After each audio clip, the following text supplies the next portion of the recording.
What's up, guys? My name is Jerry, and today's video is going to be on the New Orleans Pelicans, and we're going to be talking about how this team is so much better than we think, and we're going to jump right into the video. Now, looking at the New Orleans Pelicans, they're 14-26 on the season, and they're sitting at 13th in the Western Conference. And honestly, man, based looking at the way they've been playing recently, I still think they have a shot at the play-in tourney and competing for a playoff spot.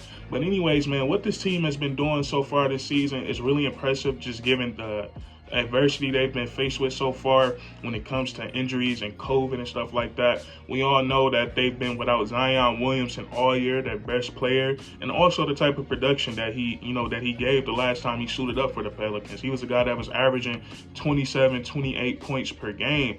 And so, they've been without him all year long. And then there's been periods of time this season where they've been without their best player, Brandon Ingram. So for this team to find silver linings and find different ways to win basketball games is really impressive to me. So that's what we're going to talk about this video.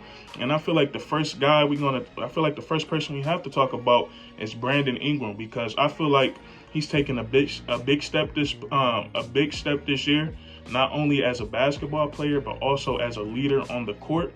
In the past, Brandon Ingram has, he's been criticized for holding on to the ball for too long, taking ill-advised shots, and, just doing a lot of dribbling. But this season, man, watching Brandon Ingram, it seems like he's starting to get out of those habits. He's starting to move the ball and become more team dependent. And he's still having, and with not holding on to the ball, as long as he usually does, he's still having a pretty productive season. He's averaging 22, 23 points per game with 5 assists and 6 rebounds.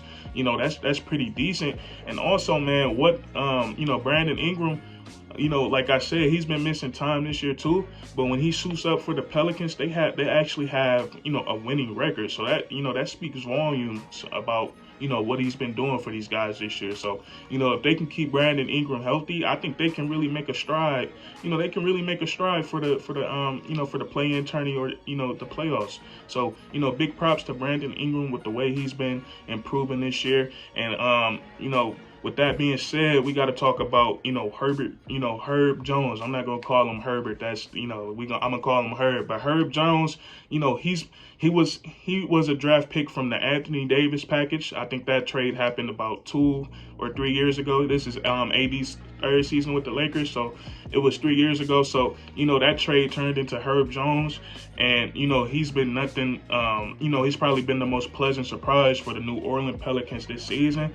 And between him and Evan Mobley is really close. You can pick your poison with who's the best, defender in this draft class. But right now, I would give the edge to Herb, because I'm gonna go into context, because looking at the Pelicans, they don't have the defenders and the rim protectors that the Cleveland Cavaliers have. The New Orleans Pelicans don't have that. So Herb Jones, he comes in, night out, and he's guarding the best player. And sometimes it'll be a point guard, sometimes it'll be the other center. And he's just been really good for the Pelicans this year. And he seems like he will fit well alongside with Zion Williamson and Brandon Ingram, because he's a guy that don't need the ball much, who can still be effective on offense. There's been times this season where he showed, tremendous, playmaking abilities. And as far as his defensive prowess goes, he's drawn comparisons to Draymond Green already, just off to the fact of how versatile he is. But right now, a crazy stat right now, he leads his rookie class with combined steals and blocks at 90. And the second player on that list is Evan Mobley at 77. So Herbert Jones has been really, really good this season, and it seems like he has tremendous upside. And I'm glad that, with all this Pelican team, all this stuff that this Pelican team has been going through, that they've been able to, like I said, they've been finding several silver linings this season to help them win ball games. So with that being said, that's Herbert Jones. And I feel like another guy who stepped up tremendously this season has been Josh Hart. And when Josh Hart is, when he's healthy, he's been playing some really good basketball for the he's been playing some really good basketball for the Pelicans, and he's having a really good season. And you know, something he's improved on this season, it hasn't been his three ball, but the way he gets his buckets, you know, in between the 3-point line. He's shooting 60% on 2-pointers this season, and that's really impressive because Josh Hart is really you know, he's really considered a 3-and-D guy, but it seems like he's advanced his games to where he can shot create for himself and get some shots, you know, in between the 3-point line. But Josh Hart, and I knew he was a good rebounder, but I didn't know he was this good, because I think Josh Hart can't be no taller than 6'5", 6'6", but he's averaging 13 points and 7.5 rebounds per game, and that's really, you know, that's really productive. And that's probably why the Pelicans are 4th in the league when it comes to, you know, grabbing rebounds. You know, if they got their shooting guard crashing the boards like that. But you know, back to the, you know, get back on track. Josh Hart is a really solid 3-and-D player. You know, in the future, I could see him being a 6th man of the year candidate, or, you know, seems like right now, you know, he's at his best when he's in the starting lineup. But either or, you know, Josh Hart, he's been really solid for this Pelicans team. And also, we're gonna talk about Jonas Valentine. Now, he came through the trade that involved Steven Adams and the draft pick. And man, when I tell you Jonas Valentine, I don't see no media coverage on the type of season he's having. He's averaging 18 points.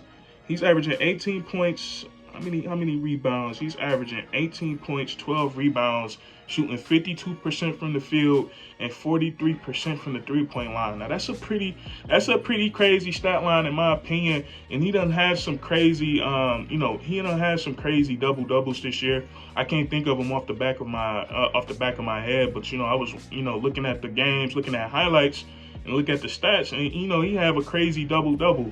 And you know, there's been some times this year where Jonas Valentine has carried the Pelicans to a W. So he's been a really solid pickup for these guys this year. And I just think about how, you know, when him being able to, you know, shoot the 3 ball, when Zion Williamson come back, you know, that's going to be, the spacing is going to be so, it's going to be so wonderful for him. You know, he's going to have the paint. He's going to have the paint to himself with, you know, having the big that can shoot the 3 ball. So Jonas Valentine, he's been a big pickup. And honestly, I feel like, you know, he could be considered, you know, for the All-Star game this season. You know, maybe he get voted in by the players and coaches, or he can definitely, if somebody gets hurt, I feel like he'll be the first big up to get a call for, you know, that All-Star, you know, that All-Star position. So, you know, that's basically, man, you know, the main factors of how the Pelicans have been able to turn this season around. You got Brandon Ingram stepping up as a leader, leading his team in a big in a time of need, finding Herbert Jones, finding out that he can play some really good basketball, really great on the defensive side of the ball. Josh Hart has stepped up his play. Still can't believe he's averaging 7.5 rebounds. Jonas Valentine is a walking double-double machine. And then also, man, we got to give props to Willie Green. Willie Green, you know, he's obviously shown that he's the right guy for this team, and he brings like a calming presence to this team. You know, he brings a calming presence. He seems to be always poised, and he's gotten these guys to buy in and to, you know, playing with effort and playing hard every night. And we know, you know, to start winning basketball games, that's where it all starts at. You know, it starts with effort and it starts with heart. And it seems like Willie Green has been able to, you know, to preach that to this young team. And we can see it through their play, man. This team is a team that goes out and plays hard every night. And I know they lost to the Toronto Raptors last night, but, you know, it was a close, hard-fought game. So, you know, this New Orleans Pelicans team, you know, we got to be careful with them. Like I said, they've been winning, you know, a bunch of more of their games more recently around December, January, and they're going to be very fun to watch, you know, throughout the future. So, you know, I'm going to be keeping my eye on the Pelicans, and that's going to be it for this video. If you enjoyed, leave a like, comment down below your favorite Pelican player, and then subscribe for more weekly content. We do this all the time, man, and that's curtains.